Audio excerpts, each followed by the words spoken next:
Now let's take a look at a beloved sonatina by Frank Lynes, Sonatina in C major, opus 39, number 1.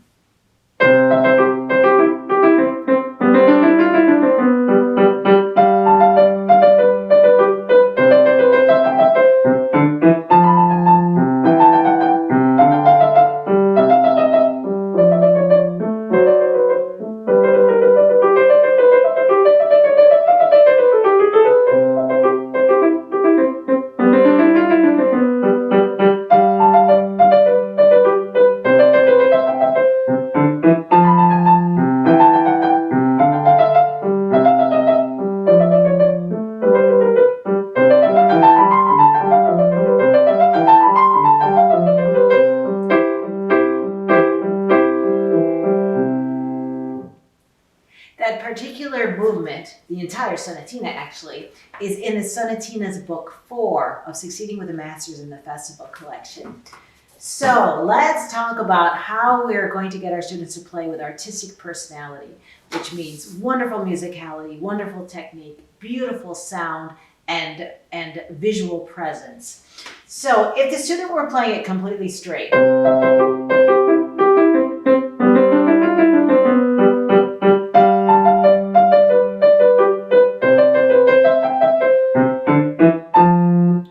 so all the notes are there, the fingering, the rhythm, and the articulations. So how do we get this piece to come to life? First of all, drop into the keys. And you notice when I come off the keys, I actually do a gesture, and it's a touch release because we're leaving the keys, where the wrist and the forearm actually move at the same time together. Where's the power coming from? The upper arm, right? Right, so that is a kickoff touch release, right? So if we have the student play a push-off instead, that's nice, but it just takes too much time, right? So the kickoff is much better. So when the student plays a kickoff, we want to make sure that they stay close to the keys. That was a little bit too far up just to exaggerate the motion. All right, and if the student slants a little bit more towards their thumb, they'll be able to play that kickoff really well. Why do we not use a woodpecker? Because the woodpecker touch release can make the piece sound pretty heavy, right? And that's why we use the kickoffs.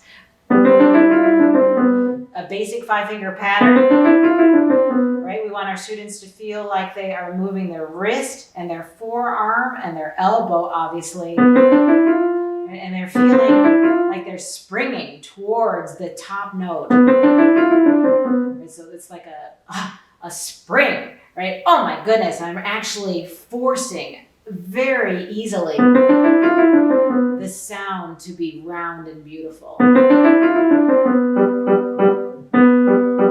Those are some nice woodpeckers.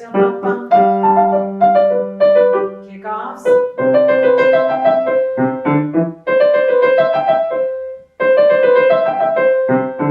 Woodpeckers. Now, what about this? So now the wrist is coming off the keys so easily, right? With a lovely little spring off these as well. And ask the students if they can feel the motion underneath their forearm right here, right?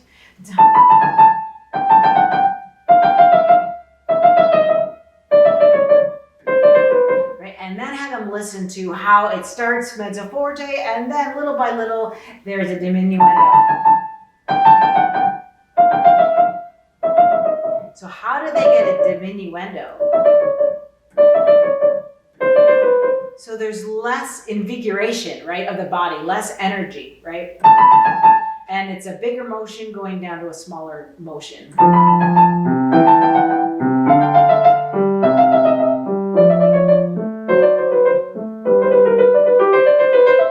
So here, there has to be a constant fluidity in this physical gesture.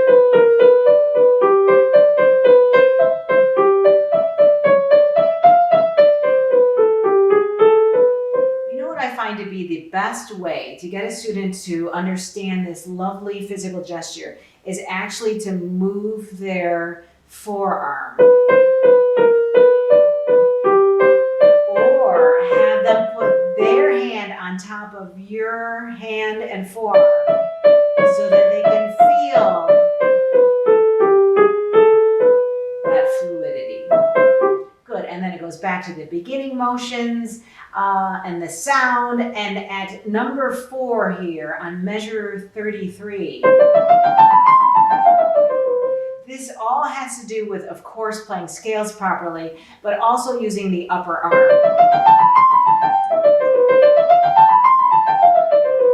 Sometimes students will want to do this so that their elbow sticks out. And what happens to the sound? It isn't even. And what happens to the tempo? It gets really slow, right? So we want to get our students to think more going in towards the fall board or out towards their body.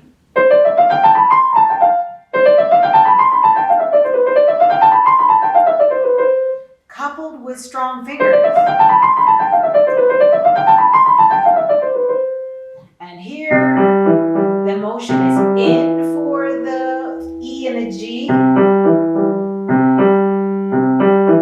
I should say the G and the E, because the G comes first. And then back towards their body on the last G in that measure and the D.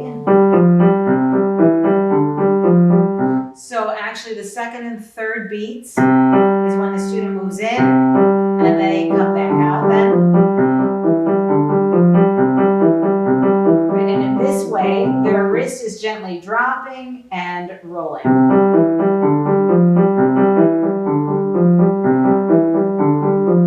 And again, you can put your hand on their forearm so that they can see and feel what their motion is like. At the very end, we could have students play dropping, but that gets a little bit heavy. The sound isn't elegant anymore. So instead, why don't we try gentle woodpeckers? And then a very nice long drop or portato at the end, rolling forward and off the keys. So I hope that these demonstrations help you to understand how physical gestures are so vital for students' sound that they produce, as well as the comfortableness in their bodies. So we always want them to think about natural and healthy technique when they play. And at further pieces, I will definitely share with you other tips and good advice for those various physical gestures. So there's one thing that we should probably talk about with scales. And we want to make sure that the thumb does not tuck underneath the palm. So many methods say, please go ahead and practice this gesture so the thumb is getting used to playing underneath the palm. And this is really not comfortable, and it will cause later damage to the muscles in the wrist and the forearm. So let's not do that. Instead, have the student feel like they are rolling forward, because it is their longest finger, the third finger.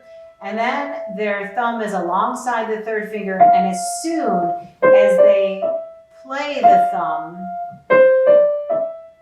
the rest of their fingers come out and prepare the other keys that have to be played afterwards. And the same thing here. Oh my goodness, the crossover is very quick, and as soon as the student goes over to the E, then the thumb must slide out and prepare the next keys. Instead of playing like this, right? So many students play with so much tension in their hands. Right? And they're here, and they're still keeping their thumb underneath their palm. So let's make sure that our students aren't doing that in their piano playing.